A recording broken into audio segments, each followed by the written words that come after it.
I just want to talk about how it's possible for us to bugger up our own lives. So I don't mean circumstances. You have no control over circumstances. So if you're involved in an accident, you don't have any control over that, but you got control over what you do with your life.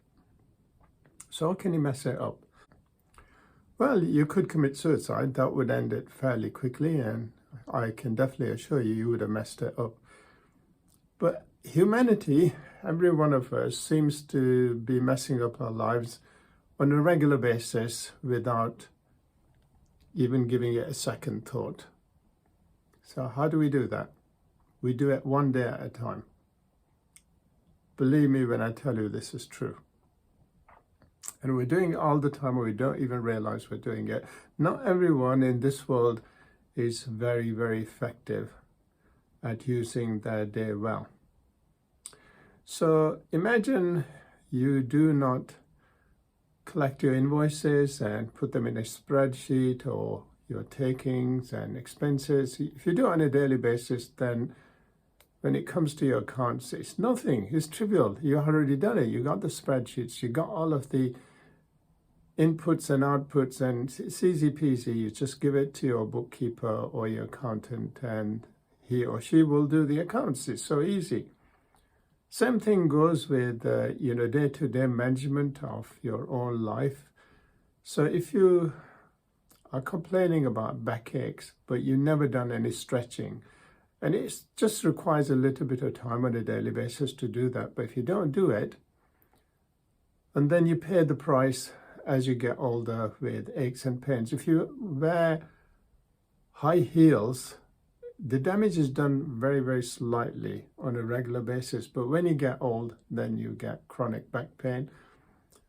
So if you are losing a lot of muscle mass, why? Because you haven't bothered to do tiny little exercises with weights. Or you could just simply do sit-ups and things like that. There are things you can do where you don't need any weight. So you could even use resistant training with elastic bands. So there's all sorts of things you can do. As far as working your mind is concerned, if you don't use it, you lose it. I'll give you my own circumstances. When I decided to change my career drastically from electronic engineer and software engineer to what I'm doing now, which is to become a therapist, it was like the easy way out.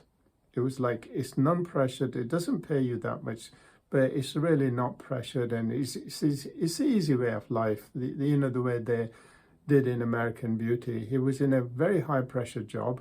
He managed to blackmail his employees to paying him for not even coming in, and then he got the job with the least amount of responsibility. And that may seem good at first, and my circumstances, when they changed, it seemed good. But time catches up with you, and as years have gone by, I've really not done much with my life apart from kind of perfect what I'm doing. I've not held on to my skills. It's like mathematics. If you don't use it, you lose it. My engineering skills, my electronic engineering skills, my software engineering skills, knocking together a web page is really quite difficult. Years and years go by, and you do absolutely nothing with your life, and a lot of the damage can't be undone. Years and years of malaise cannot be undone.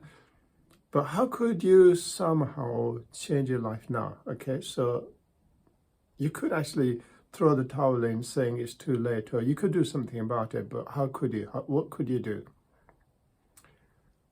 Well, what you could do is to use your time effectively from now on. Never go to sleep without completing everything you need to complete.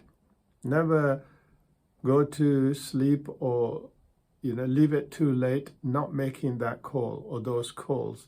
So you could try and stay on top of your game from now on. All right, the years of neglect will take time to catch up, but at least from this day onwards, you make every day count.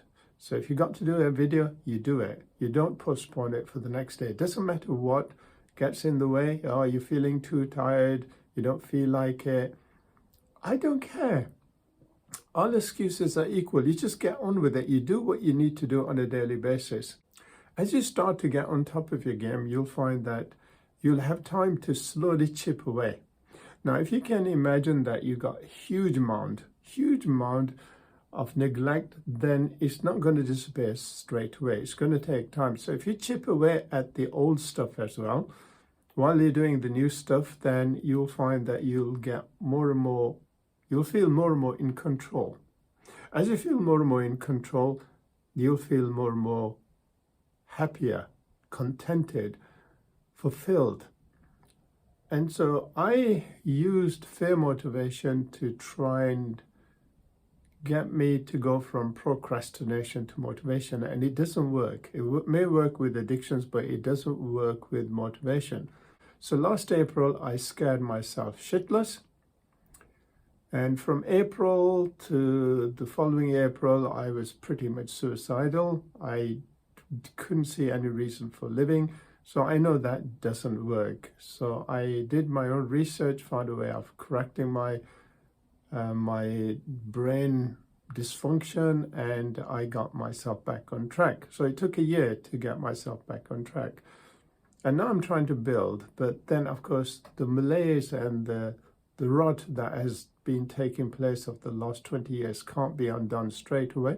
It takes effort.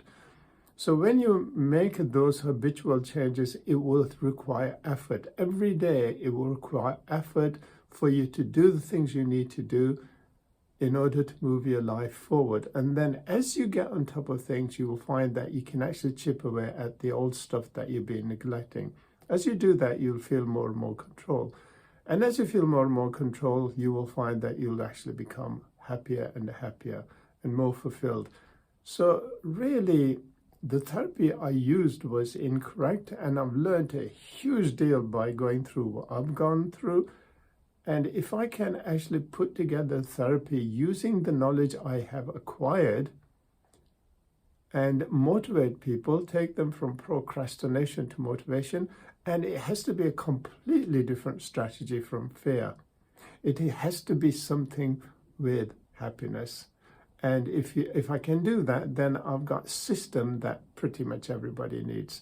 So that's going to be my next project. So watch this spot.